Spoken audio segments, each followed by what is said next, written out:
আপনি মনে করেছেন আপনার বউ শিক্ষিতা, কিন্তু আমি তো এখনো মনে করিনি। আমাকেও মনে করতে হবে যে আপনার গতিটা কেমন, পারিবারিক অবস্থাটা কেমন। আর যারা দিনী বোন আছেন, আসার সময়তে দেখলাম ঢং ঢং করে এসেছেন, ঢং ঢং করে চলে গেলেন। বাড়িতে আপনার কি আছে? টিভি দেখার সময় পার হয়ে গেল, আপনারই বউ চলে গেছে, গল্প আপনার বই করছে। বউকে বাড়িতে গিয়ে বলিয়েন যে কোন কাজে এসেছো। নিজেকে পুরুষ মনে করেন না? গরু ছাগল পুরুষ মনে করেন না? আপনাকে তো আমি বলেছি যে আপনার বাড়িতে কারফিউ জারি থাকবে, মানে আপনার স্ত্রী আপনার ছেলে মেয়ে থাকবে, আর আপনার অধীনে বাড়িতে 44 ধারা জারি আছে। রিক্সা অত সাড়া দিতে হবে না। রিক্সাওয়ালাকে বলছে, রিক্সাওয়ালা সন্ধ্যার 7টার সময় বলছে যে তাড়াতাড়ি বাড়ি চলে যাব। কেন? ফখরুদ্দিনের যুগ, রাস্তাঘাট বন্ধ, দোকানপাট বন্ধ। রাজশাহী মেডিকেলে বাইরে কোথাও কলার ছাল পড়ে নেই, মানুষই নাই মেডিকেলের ভিতরে। একজন মানুষের ক্ষমতা সারা দেশে চলছে, দোকানপাট বন্ধ, মানুষই নাই রাস্তাঘাটে। কে? রাজা না তো ফখরুদ্দিন। গাড়ি চালায় না রাস্তাতে মানুষ। আর আপনার বাড়িতে 3-4 জন মানুষ আছে, সেটুকুর উপরে আপনার ক্ষমতা চলে না। কাপুরুষ কি করবেন জীবনে? আপনি এত উপার্জন করে কি করবেন? নিজের স্বামী যতক্ষণ বেঁচে আছেন বাড়িতে 44 ধারা জারি থাকবে, কার্ফিউ থাকবে। কেন আসলো ঢং ঢং করে আর কেন চলে গেল? নিজেকে পশু প্রাণী মনে করেন, গরু ছাগল মনে করেন? তা করবেন কেন? আপনি তো মানুষ। কেন ভাবে আসলো আর কেন চলে গেল? কেন বসে গল্প করছে? আপনার বই তো এখানে ফ্যাশন বোরকা পরে আছে না, আমাদের বাড়ির মহিলারা এই বোরকা পরে নেই। আপনি আমাকে ওই ফাঁদে ফাঁসাতে পারবেন না, এটা অসম্ভব। আমি অহংকারও করিনি, গৌরবও করিনি, আল্লাহ আমাকে মাফ করুক। আপনি আমার বাসাতে 3 মাস থাকবেন মেহমান হিসাবে, সরিষার সম পরিমাণ পর্দার ব্যতিক্রম দেখিয়ে দিলে আমি জাতির সামনে কথাই বলবো না। ও তো আমার 20 বছরের কথা, 25 বছরের কথা। বাসার নাম মেহমানখানা, হিন্দু যাবে খেতে পাবে, মুসলমান যাবে খেতে পাবে, কোনো সমস্যা নাই, উপরওয়ালা ব্যবস্থা করে দেবে। আর আপনাকে তো বলেছি যে আপনাকে ফিরে যেতে হবে আপনার বাপের স্বভাবে, আর আপনার বউকে ফিরে যেতে হবে আপনার মায়ের স্বভাবে। ভুলেও কোনোদিন 150-200 চাল রান্না করবেন না, হাফ কেজি 1 কেজি রান্না করবেন। সারাদিন ফকিরে খাবে, আপনি খাবেন, রাতে গরুতে খাবে। কেন আপনি 150 চাল রান্না করবেন? আপনার মা তো চাল রান্না করতো 3 কেজি 5 কেজি। আপনারা ছিলেন 10 ভাই বোন, আর আপনাদের বাড়িতে ছিল 2 জন কিষান কামলা। আপনার বাপের স্বভাব ছিল মসজিদ থেকে ফকির ধরে আনা।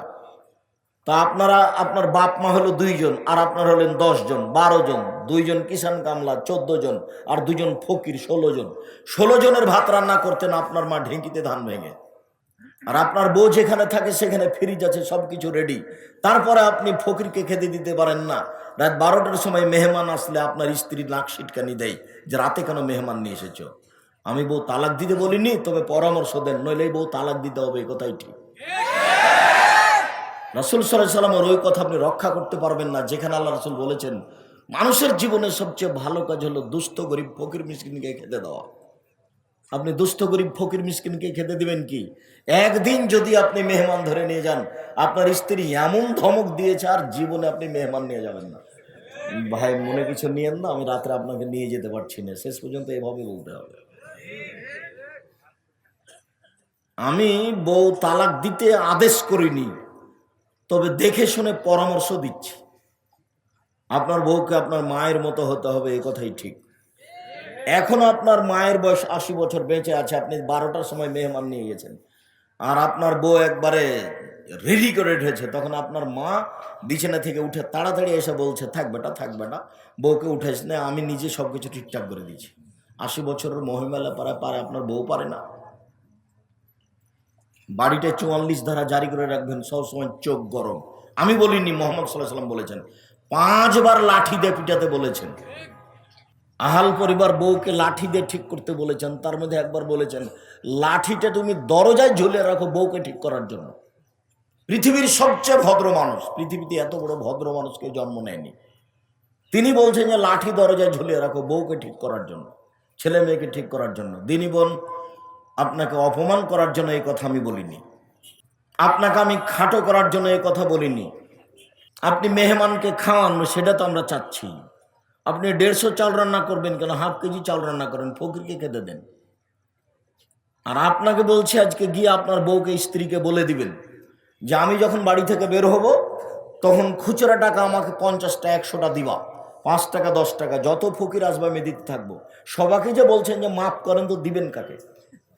একটু নিজেকে মানুষ মনে করেন, এত টাকা ইনকাম করলেন, হিসাব থাকে না যে শ্বাস বন্ধ হয়ে গেলে সব শেষ হয়ে যাবে। বাড়ির ওপরে নীতিগতভাবে সবসময় কারগুজারি থাকবে। সম্মানিত দিনী ভাই বোন, আমি আপাতত আজকের আলোচনার, আব্দুর রহমানের আলোচনার বিষয়ে আপনাদের কাছে আমি জোরালোভাবে বিনীতভাবে অনুরোধ করে যাচ্ছি, জীবন বাজি রেখে এই কথাকে মূল্যায়ন করার চেষ্টা করুন। সেটাই আমি বলে থাকি যে মানুষের জীবনে দ্বিতীয় জরুরি কাজ হচ্ছে হালাল রুজি, আর তৃতীয় জরুরি কাজ হচ্ছে কোরআন তেলাওয়াত করা, আর চতুর্থ জরুরি কাজ হচ্ছে জরুরি প্রয়োজন ছাড়া দোকানপাটে বসে সময় কাটাবেন না। আর একজনের সাথে বসলে ওখানে বদনাম গীবাত হবে। দুইজন যেখানে বসে আছে সেখানে আপনি যাবেন না, ওখানে গেলেই আর একজনের কথা হবে। এই বৈঠকটা হলো বদনাম গীবতের। নিজের সম্পত্তি, নিজের জমি চাষ করে খেলেন, ব্যবসা বাণিজ্য করে খেলেন, 10 মিনিট দোকানে বসে সব একেবারে কবরে রেখে, জাহান্নামে রেখে চলে আসলেন। জরুরি প্রয়োজন ছাড়া বাড়ি ত্যাগ করবেন না। 4টা কাজ, আব্দুর রহমানের কথা তো আমার মনে পড়লো। এই 4টা কাজ মানুষের জীবনে সবচেয়ে জরুরি কাজ হলো সলাৎ, 5 ওয়াক্ত সলাৎ। জরুরি কাজ হলো বৈধ রুজি। কলা বিক্রি করে খাবো, চকলেট বিক্রি করে খাবো, কিন্তু অবৈধ রুজি খাবো না। তার মানে সলাৎও নির্ভর করে রুজির উপরে। রুজি ভালো তো সলাৎ কবুল হয়েছে, আর যে রুজি ভালো না হয় তাহলে এটাও গেছে, সলাৎও হয়নি। তাহলে যখন সলাৎও হয়নি রুজির কারণে, তো সবই গেছে। রাসূল সাল্লাল্লাহু আলাইহি সাল্লাম বলছেন, ইন্নাল্লাহ তাইয়্যিব, আল্লাহ পবিত্র, লা ইয়াকবালু ইল্লা তাইয়্যিবা, আল্লাহ পবিত্র ছাড়া কবুল করেন না। এই কথা বলার পরে সুমা যাকারা রাজুলা, একটা লোকের আলোচনা করছেন, ইতুলি সাফারা, যে লোকটা সফরে আছে, আসাসা আকবারা, মাথার চুলগুলি এলোমেলো হয়ে গেছে, বিপদে পড়ে গেছে, হয় মধ্যে এদাইয়ে হাত তুলে আল্লাহর দরবারে প্রার্থনা করছে, রব্বি, হে আমার প্রতিপালক, আমি বিপদে পড়েছি, তুমি আমাকে উদ্ধার করো। মাতামুহু হারাম, তার খাদ্য আছে হারাম, মাশরাবুহু হারাম, তার পানি আছে হারাম, মালবাসুহু হারাম, তার পোশাক আছে হারাম, গুজিয়া বিলা হারামে, তার জীবিকা নির্বাহ হারাম। আন্না ইস্তাজাবুল্লাহ, তার দোয়া কি করে কবুল হতে পারে? প্রথমত সফরে থাকলে মানুষের দোয়া কবুল হয়। দ্বিতীয়ত বিপদে পড়লে মানুষের দোয়া কবুল হয়। তৃতীয়ত হাত তুলে দোয়া করলে মানুষের দোয়া কবুল হয়। আল্লাহ বড় সত্তা, মানুষ যখন হাত তুলে দোয়া করে তখন তার খালি হাতটা ফিরিয়ে দিতে লজ্জা পান। অত বড় সত্তা লজ্জা পায়। কেমনে তার হাতটা ফিরিয়ে দিই? তো হাত তুলে দোয়া করছে, বিপদে পড়ে দোয়া করছে, সফরে আছে, সবটাই হচ্ছে দোয়া কবুলের মাধ্যম। এরপরে তার দোয়া কবুল হয় না। এই জন্য যে খাদ্য হারাম, এই জন্য যে পানি হারাম, এই জন্য যে পোশাক হারাম, এই জন্য যে জীবিকা নির্বাহ হারাম। তাহলে কি হলো দেখেন, পয়সা তো অনেক ইনকাম করলেন, নিজেই বুঝতে পারলেন না যে পয়সা কেমন। আমি আপনাকে কলা বিক্রি করে ছোট ব্যবসা করতে বলিনি। যারা ব্যবসা বাণিজ্য করছেন তারা মনে করবেন যে ঢাকা শহরে আমি সবচেয়ে বড় ব্যবসা করব। কোটি টাকা ইনকাম করতে হবে, বেশি টাকা ইনকাম না করলে আপনি দিন ধর্মের উপকার করতে পারবেন না। আবু বকর সিদ্দিক রাদিয়াল্লাহু তাআলা ওনার ঈমান বড়, তবে টাকা কম। মুখের ভাষা একেবারে সারা পৃথিবীর মানুষকে ডিঙ্গিয়ে চলে গেছে, তবে কাজ হবে উসমানের টাকা দিয়ে। আবু বকর খুব জটিল পথ, 6 থেকে 800 কিলোমিটার পথ, তাবুকের যুদ্ধে যেতে হবে, কি করা যায়? ওমর, ওসমান। তো ওমর বলছেন যে বাড়িতে যা আছে তার অর্ধেক দিলাম। তো উনি বললেন যে আমি অনেক কিছু দিয়েছি, এবার আবু বকর সিদ্দিককে হারিয়ে দেব। আবু বকর সিদ্দিক, আমি আপনাকে আর আল্লাহকে বাড়িতে রেখে যা আছে সবই দিলাম। তো বাক্য তো এমন বলেছেন, আর কেউ এই বাক্যকে উপেক্ষা করে কিয়ামত পর্যন্ত কেউ যেতে পারবে না, কিন্তু টাকা দিয়ে ভ্যান ভাড়াও হবে না। উসমান, আচ্ছা ঠিক আছে, আপনার যত লোক যাবে তাবুকের যুদ্ধে তার অর্ধেকের যাতায়াত খরচ, খাওয়া খরচ আমি দিব। তো যাতায়াত খরচ মানে উঁট দিবেন, 30,000 মানুষ ছিল, 15,000 মানুষকে 15,000 উঁট দিবেন। এবার আপনি লাগান 15,000 উঁটের দাম কত? 30,000 মানুষের 3 মাসের যাতায়াত খাওয়া খরচ দিবেন, 1,000 মানুষের একদিনের খাওয়ার কত লাগে, তাহলে 15,000 মানুষের 3 মাসের খাওয়া খরচ কত লাগতে পারে? তার নাম ধনী, তার নাম টাকা। আপনি 10 টাকা ইনকাম করে অহংকার করতে লাগলেন, তাহলে তো আপনি বুঝতে পারেননি যে রুজি আপনি ইনকাম করলেন না উপরওয়ালা দিল। বেশি পয়সা ইনকাম করেন, দিন ধর্মের উপকার করতে পারবেন। আমি জানি না জামিয়া সালাফি আপনি কয় টাকা দেন, আমি অনেক দিন থেকে আসছি এতটা অঞ্চলে, আর মনে করি এটা ঢাকার পাশে, মানে এর প্রায় সবাই ব্যবসায়ী, আবার এসব এলাকার লোক প্রায় সাভারে থাকে, সবাই ইনকাম করে। আমি জানি না জামিয়া সালাফিয়ার পিছনে আপনার কত টাকা খরচ আছে। জামিয়া সালাফিয়া প্রতি মাসে বেতন লাগে 18 লক্ষ, এখন এক মাসের বেতন লাগে 18 লক্ষ। 3,500-এর বেশি ছেলে মেয়ে, সব ভিন্ন ভিন্ন জায়গায় থাকে খায়। 500 জন অসহায় ছেলে মেয়ে আছে, 200 জন এতিম আছে, 200 জন এতিম। জানি না আপনার কয় টাকা সেখানে খরচ হয়। 550 শতক জমি কিনছি এখন এই রূপগঞ্জ, নারায়ণগঞ্জ, ঢাকা 300 ফুট রাস্তার মাথায়। জামিয়া সালাফিয়া ডাঙ্গিপাড়া পবা রাজশাহীতে একটা বাইতুল হাম জামে মসজিদ, যাতে 3,000 মুসল্লি একসাথে একতালাতে সালাত আদায় করতে পারবে। এদেশে বড় মসজিদ, 90% জমির উপরে মসজিদ। মসজিদেতে এখন পর্যন্ত খরচ হয়েছে প্রায় 10 কোটি টাকা। আমি জানি না আপনার কয় টাকা আছে, তবে এটা মানুষের দেওয়া টাকা। যদি সাভারের জনগণের টাকা না থাকে, ধামরাইয়ের জনগণের টাকা না থাকে, তো ওখানে আছে কার? আপনি সেদিন বলে গেছি, আপনি টাকা না দিলেও এই প্রতিষ্ঠান হবে হবে ইনশাল্লাহ। কিভাবে হবে আমি জানি না, নিশ্চিত হবে, অবধারিত হবে, হবেই হবে ইনশাল্লাহ। কিন্তু আপনি না দিয়ে হয়ে যাক, এটা আমি চাই না। আপনি বলবেন যে আমি বাইতুল হাম জামে মসজিদে 500 টাকা দিতে পারিনি, এরকম একটা দুঃখজনক কথা আপনার থেকে যাক, এটা আমি কোনোদিন আশা করি না। তবে আপনি কৃপণ হলেও তৈরি হবে, না হলেও তৈরি হবে। এক একটা প্রতিষ্ঠানের এরিয়ায় 20-30 বিঘার মতো, ভিতরে ঢুকলে আপনার মানে অবাক লাগবে দেখে, মানে দোয়া করা ছাড়া আপনার কোনো পথ থাকবে না। ওই হিসাব নিকেশের প্রতিষ্ঠানই নাই এদেশে। তাহলে কৃপণ হয়েন না, আর কোনো সময় দুর্বল হিংসার চোখে দেখবেন না। যেতে আপনাকে তো আমি বলেছি যে অন্তত পয়সা খরচ করে জামিয়া সালাফি একটু দেখে আসেন। ছেলে মেয়েদের ভিন্ন ভিন্ন থাকার খাওয়ার ব্যবস্থা। মনে করছি যে এই 300 ফুট রাস্তা একটা মসজিদ তৈরি করব, যার একতলাতে 10,000 মানুষ একসাথে সালাত আদায় করতে পারবে ইনশাআল্লাহ। এবং সেটা খুব তাড়াতাড়ি আরম্ভ করব আশা করছি ইনশাআল্লাহ।